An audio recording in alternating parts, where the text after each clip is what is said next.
nĩ gĩkeno kĩa aciari na arutwo a cukuru wa Hĩrĩga Mathira magĩkenerera riri mwerũ wa cukuru ũyũ. Na nĩ ũmwe wa macukuru mana marĩa mũmbunge Rigathĩ Gachagua athondekete werũ. Mĩaka ĩhĩtũkĩte ta 20 nĩ gĩthiĩte thĩ, na thutha wa gũikara thĩ na arimũ na kamĩtĩ na stakeholders na officers cia gĩthomo, tũkĩiguithania no nginya tũcokie Mathira ya gĩthomo harĩa yatũraga, na niĩ ngĩheo wĩra nĩo wa gũthondeka irathi citũ iria irathirĩte biũ, tondũ irathi ici nyingĩ ciakirwo hĩndĩ ya wĩyathi na iria ingĩ twaheo wĩyathi 1960s, na nĩ irathirĩte biũ, na arimũ magakua ngoro, ciana igakua ngoro, makaremwo nĩ gũthomithia. Nĩ tuhotete gũthondeka rĩu nginyagia rĩu cukuru 37 nĩ kwambĩrĩria 38 tũkwambĩrĩria mwaka ũyũ gũthondeka icio ingĩ itigarĩte, tondũ tũrenda mũndũ arora Mathira akone hano kanda ya wĩra, na mũtaratara ũcio nĩ ũrahoteka. Tũgĩcoka tũgĩcira atĩ project ĩrĩa twarutaga na gũthiĩ contract based nĩ twaheaga mbeca nyingĩ mũno, we are talking about 38% igathiĩ na contract, igathiĩ na magoti, tũgĩcenjia approach tũgĩũka labor based. Aciari a cukuru ici makĩgathĩrĩria kwambatĩrio ikĩro gwa cukuru ici ciao, makiuga ciana ciao rĩu nĩ irathomera cukuru itarĩ na thoni. Kenete mũno nĩ ũndũ wa Rigathĩ, nĩ ũndũ wa gũtũthondekera cukuru.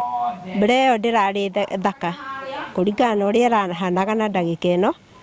Rĩu nĩ tũrona ona tũngĩmĩcenjia rĩcio tũmĩte academy. Tũgacokia ngatho nĩ ũndũ wa wĩra mwega mũno marutĩte. Ona ciana citũ ndĩrerire mwarimũ ũguo cukuru ya caini rĩ, ona kĩ gĩthomo noguo gĩgũcaini. Kwĩna cioro, ciana nĩ iraikara wega, tu iraikaraga kũndũ gũtarĩ na ndirica njega, gũtarĩ na mĩrango mĩega, rĩu nĩ gũthaka. Tondũ ona ndathomagĩrwo gũkũ no gũtihanaga ũũ, rĩu nĩ gũthaka biũ. Gũthakario gwa cukuru ici nĩ gũtanyĩtwo kwarahũra gĩthomo, arimũ na aciari makiuga ciana ina hinya mwerũ. Twĩna mwĩhoko na mwĩtĩkio mũnene atĩ in the coming years Mathira nĩ gũcoka harĩa ĩrarĩ, na arutani nĩ akenu, arutwo nĩ akenu, aciari nĩ akenu, na community the at large. Gĩkwambatĩra tondũ na ciana nĩ ikenete mũno nĩ tondũ ũrĩa ithondekeirwo cukuru na ikauga nĩ ikwambatĩria gĩthomo. Gachagua augĩte atĩ aratanya kũrĩkia kwerũhia cukuru ici ciothe cia mũthingi mbere ya gĩthurano kĩnene, na kuongerera atĩ angĩthurwo rĩngĩ agekĩrĩra kwagĩria macukuru ma sekondarĩ.